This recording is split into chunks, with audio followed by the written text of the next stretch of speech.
¿Qué tal? Bienvenidos a todos. Hoy nos vamos a sumergir en un lugar que es de verdad espectacular, la zona arqueológica de Tenayuca, una auténtica joya de la historia prehispánica en el centro de México. A ver, imaginen esto. Llegan a un lugar por primera vez y lo que más les impacta le da un apodo que se queda para siempre, por siglos. Pero, ¿por qué? ¿Por qué el pueblo de las serpientes? Bueno, esa es justo la pregunta que vamos a responder hoy. Para resolver este misterio, este es nuestro plan. Primero, vamos a entender bien de dónde sale ese nombre. Después, nos meteremos con su pirámide, que está construida en capas, y su famosísima muralla. También vamos a conocer a sus serpientes de fuego y calaveras, y para cerrar, hablaremos de su importancia como la gran capital chichimeca. Bueno, arranquemos con nuestro recorrido. Este nombre, que suena casi poético, no es algo nuevo, ¿eh? Viene directo de los relatos de Bernal Díaz del Castillo. En su Historia verdadera de la conquista de la Nueva España, él dejó por escrito el asombro total que este lugar provocó en los soldados.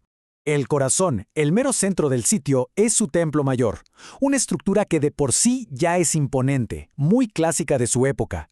Pero ojo, lo que la hace de verdad especial no es solo lo grande que es, sino lo que tenía hasta arriba, en la cima. Y aquí viene lo interesante. En la cumbre de la pirámide no había un solo templo, sino dos templos gemelos. Uno era para Tlaloc, el dios de la lluvia, o sea, fundamental para la vida, y el otro para Huitzilopochtli, el poderoso dios de la guerra. Esta dualidad, ¿saben? Vida y guerra, era clave en su forma de ver el mundo.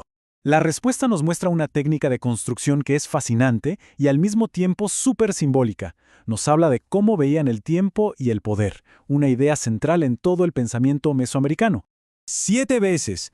Piensen en una de esas muñecas rusas, las matrioscas, que abres una y hay otra dentro y otra. Pues así mismo construyeron este templo. Cada nuevo gobernante construía sobre el templo anterior, cubriéndolo. Y esto no era solo para hacerlo más grande, era toda una declaración política y religiosa. Era decir, construimos nuestro presente sobre el pasado, lo honramos, pero también lo superamos.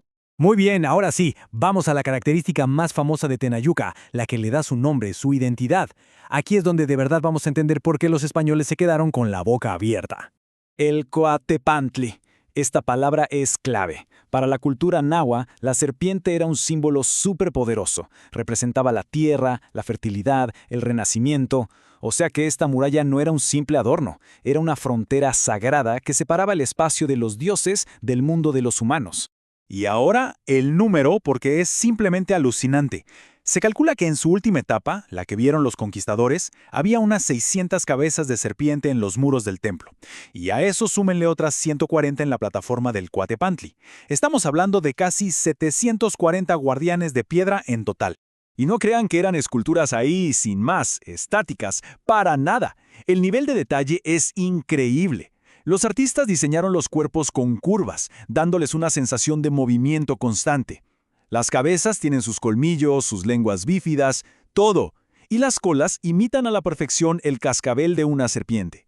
Lo más increíble es que todavía hoy se pueden ver restos de la pintura original que les daba vida.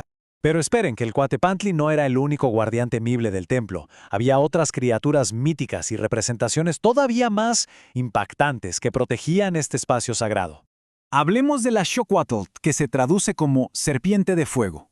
Ojo, estas no eran las serpientes de la tierra. Estas eran seres del cielo, el arma mítica de Huitzilopochtli. Representaban el poder del sol, del rayo, básicamente eran la manifestación del poder divino más puro y a veces destructivo. A diferencia del Coatepantli que rodeaba la base, estas serpientes de fuego estaban en altares más pequeños y separados, que se conocen como momostli. Había 2 al norte y 1 al sur. Eran lugares especiales para ceremonias y ofrendas dedicadas a estas deidades de fuego. Y esto nos lleva al elemento final y quizá el más escalofriante de toda la decoración del complejo. Un recordatorio constante del ciclo de la vida y la muerte. Justo enfrente de la escalinata principal estaba el altar de las calaveras, Otzonpantli. A ver, era un altar pequeño, sí, pero su decoración era de las que no se olvidan. Cráneos y huesos cruzados, todo tallado en piedra. Era una representación simbólica de los sacrificios humanos considerados necesarios para alimentar a los dioses y mantener el cosmos en orden. Ok, ya vimos la arquitectura, que es impresionante, y todo su simbolismo. Pero, ¿quiénes construyeron todo esto? Ahora vamos a hablar de la gente que llamó a Tenayuca su hogar y su primera gran capital. La historia de Tenayuca es una de alianzas y cambios de poder. Todo empieza alrededor de 1250, cuando la funda el legendario líder chichimeca Xolotl. Pero con el tiempo, el poder se muda a Texcoco. Tenayuca no desaparece, sino que se transforma. Pasa a ser un señorío bajo el dominio de Azcapotzalco y finalmente se alía con los poderosos mexicas de Tenochtitlan.